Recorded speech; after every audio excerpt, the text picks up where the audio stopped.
Adakah anda seorang penggemar patung? Patung ataupun boneka merupakan satu alat mainan yang kita semua miliki di zaman kanak-kanak. Dan even ada juga di kalangan kita masih memiliki patung di usia sekarang. Patung ataupun boneka sering dimainkan oleh kita di waktu kecil dahulu untuk menghiburkan diri.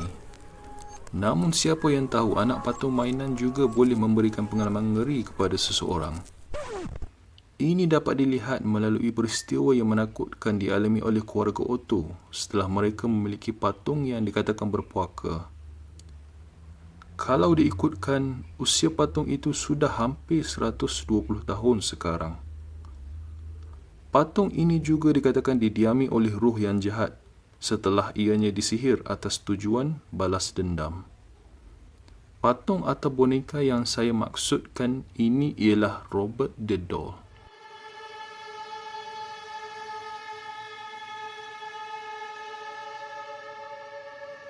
Terdapat dua versi tentang asal-usul patung ini dan bagaimana ia boleh menjadi milik Robert. Salah satunya, patung berpuaka ini dikatakan telah dibeli oleh atuknya sendiri sewaktu atuknya berada di Jerman. Sumber mengatakan yang patung itu dihasilkan dari syarikat Steve Company. Steve Company ialah syarikat kepunyaan Richard Steve yang berpangkalan di Jerman dan telah beroperasi sejak awal tahun 1900. Patung Robert dihasilkan oleh syarikat itu dengan 3 kaki tinggi dan berpakaian ala-ala seperti seorang pelaut, serta memegang seekor anjing di tangan kanannya. Pada tahun 1904, atuk kepada Robert Eugene Otto yang pada waktu itu berada di Jerman telah membeli patung itu untuk diberikan hadiah kepada cucunya yang berumur 4 tahun. Dan ianya telah dibawa pulang dari Jerman untuk tinggal bersama Robert dan ibu bapanya di Key West, Florida. Berbeza dengan versi yang pertama, versi yang kedua ini bermula dengan kedatangan keluarga Otto yang berpindah ke rumah agam barunya yang terletak di Key West, Florida. Keluarga Otto ini amat dikenali ramai kerana kekayaan yang mereka miliki. Namun mereka juga dikenali dengan sikap layanan buruk mereka terhadap orang-orang suruhan mereka. Ada juga sumber yang mengatakan keluarga Otto ini pernah mendera orang suruhannya kerana kesilapan kecil yang mereka lakukan. Tambahan pula, pada era awal 1900, negara berkuasa besar seperti Amerika Syarikat sering menjadikan golongan kulit hitam dan kaum yang berbeza dengannya sebagai hamba ataupun orang suruhan. Mereka akan dihukum atau diperlakukan dengan kejam sekali sekiranya ingkar pada arahan. Jadi tidak mustahil diskriminasi sebegini terjadi antara keluarga Otto dan orang-orang suruhannya. Dipendekkan cerita, pada suatu hari ibu kepada Robert Eugene telah menangkap orang suruhannya, iaitu seorang perempuan gypsy, kerana perempuan itu dikatakan telah melakukan upacara ilmu hitam di belakang rumah mereka. Tanpa berkata banyak, ibu Robert lalu memecat perempuan gypsy itu. Kerana dendam yang membara, perempuan gypsy itu telah menjampi sebuah patung dengan ilmu hitam lalu diberikan kepada Robert Eugene. Ini dikatakan sebagai balasan atas layanan buruk yang diberikan oleh keluarga Otto kepada perempuan gypsy itu dan orang-orang suruhannya yang lain.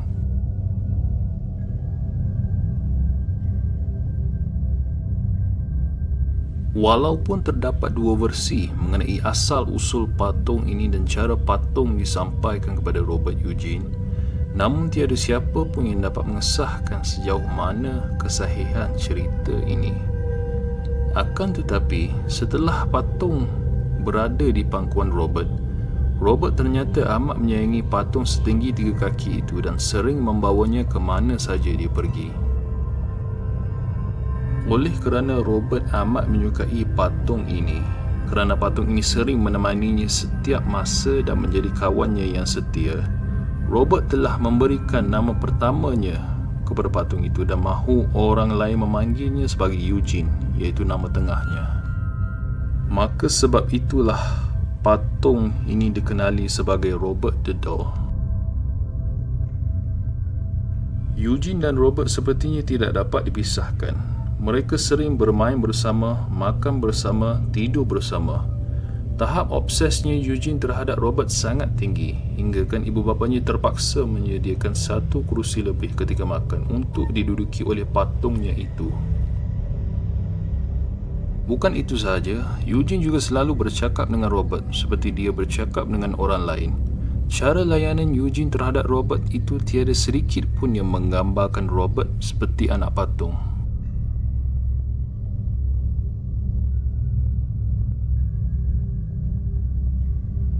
Namun kegembiraan tidak kekal lama.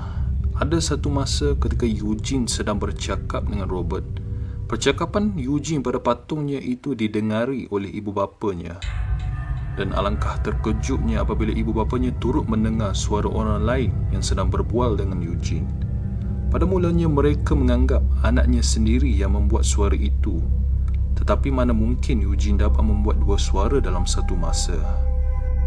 Tambahan, suara lain yang didengari oleh ibu bapanya berbunyi amat kasar dan serak.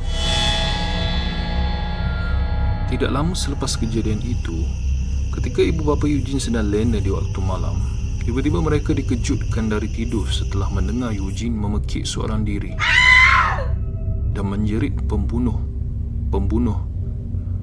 Ibu bapanya bergegas ke sana dan mendapati hampir kesemua perabot di dalam bilik anaknya itu terbalik.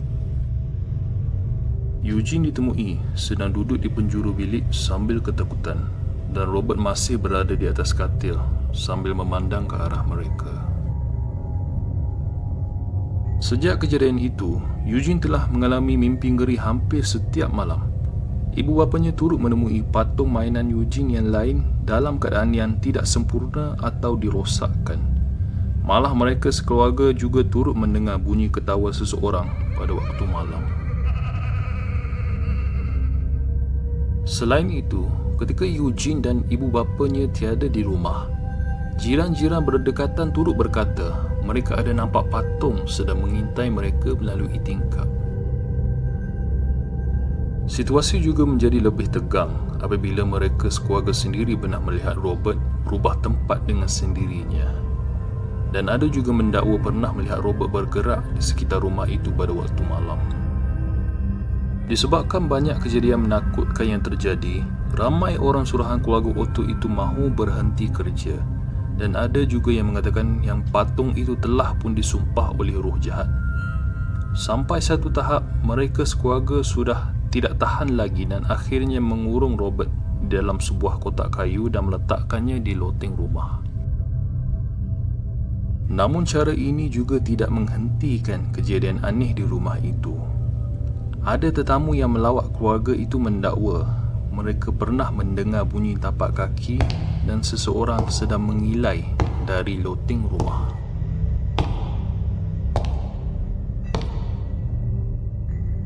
Beberapa tahun kemudian, Eugene yang sudah pun dewasa melanjutkan pengajiannya dalam bidang seni di New York dan Paris. Dan tidak lama selepas itu, Eugene mendapat khabar berita sedih apabila ibu bapanya meninggal dunia di rumah mereka, iaitu di Key West, Florida. Rumah keluarga Otto itu kekal kosong tanpa penghuni untuk beberapa tahun. Dan patung berpuaka iaitu Robert masih terkurung di dalam kotak, menunggu seseorang, sesiapa untuk melepaskannya. Sepanjang tempoh rumah itu tidak berpenghuni, ada jiran ataupun pejalan kaki mendakwa terlihat patung itu memandang ke arah mereka dari arah tingkap.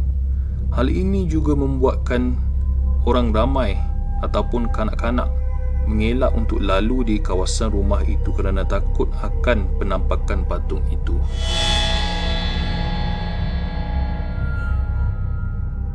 Tidak lama kemudian, Eugene pulang ke kampung halamannya.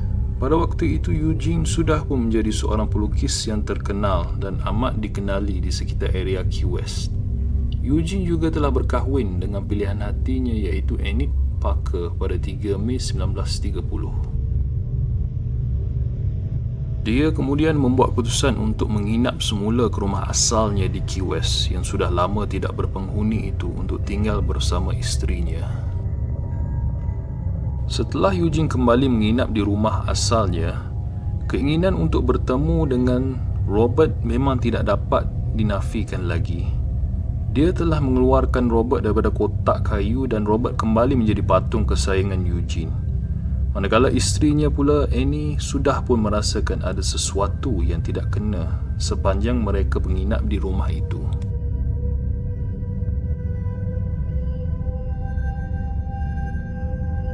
Menurut sumber, dikatakan rumah tangga Eugene dan Annie tidak tenang apabila Robert kembali bersatu dengan tuannya. Hal ini kerana Eugene kembali melayan patungnya dengan penuh kasih sayang. Bila malam menjelma, Eugene akan meletakkan Robert di atas kerusi menghadap katil pasangan itu saat mereka berdua mahu tidur. Keadaan ini amat tidak selesa bagi isterinya Annie kerana Robert seakan melihat mereka di waktu malam ketika mereka tidur. Selain itu, Robert juga sentiasa ada di sisi Eugene ketika Eugene sedang melukis atau membuat kerja lain. Keadaan rumah tangga mereka juga menjadi lebih tegang apabila isterinya mendakwa reaksi muka patung itu, iaitu Robert, berubah mengikut emosinya sendiri, seolah-olah patungnya itu seperti seorang manusia. Hal ini terjadi apabila Annie menegur Eugene kerana terlalu obses dengan Robert. Lalu reaksi muka Robert berubah menjadi marah, sepertinya mahu memberi amaran kepada Annie. Selain itu, ada juga jiran mendakwa pernah nampak Robert melalui tingkap di mana mereka mengatakan Robert bergerak dengan sendirinya ketika pasangan itu sedang tidur atau tiada di rumah. Sampai satu tahap, kelakuan Eugene mula berubah. Emosinya mula tidak stabil. Ada satu ketika dia akan berkelakuan seperti orang tidak waras dan melepaskan amarahnya pada Annie. Namun setelah dia sedar dan kembali normal, Eugene seperti tidak mengingati akan apa yang telah berlaku. Dirinya seperti dirasuk oleh sesuatu yang menyebabkan dia bertindak agresif. Ketika Eugene kembali sedar, dia akan menyalahi Robert atas semua yang berlaku. Di samping itu, perabot dan peralatan dalam rumah mereka juga sering beralih tempat dengan sendirinya. Oleh kerana tidak tahan dengan kejadian aneh yang berlaku, pasangan itu membuat keputusan untuk mengurung semula patung itu ke dalam kotak kayu dan meletakkannya di loteng rumah. Hari berganti bulan, bulan berganti tahun. Tidak lama selepas itu, Eugene meninggal dunia pada 24 Jun 1974 dan diikuti dengan kematian isterinya 2 tahun kemudian. Selepas itu, rumah agam di Key West kembali kosong tanpa penghuni. Tidak lama kemudian, rumah Eugene dibeli oleh pemilik baru dan mereka sekeluarga menginap di rumah agam itu tanpa mengetahui detail akan peristiwa yang pernah berlaku di rumah itu. Menurut sumber, dikatakan anak perempuan pemilik baru yang berumur 10 tahun telah menjumpai Robert ketika dia sedang bermain di dalam loteng rumah. Nak dipendekkan cerita, Robert seperti tidak menyukai tuan barunya itu kerana anak perempuan yang berumur 10 tahun tadi akan menjerit meminta tolong dan mengatakan Robert ingin membunuhnya ketika mereka bersama.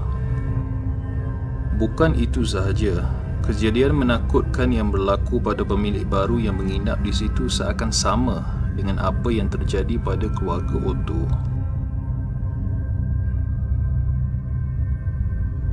Akhirnya, Robert the Doll diserahkan kepada Museum Sejarah, iaitu East Martello Museum, yang juga terletak di Key West, Florida.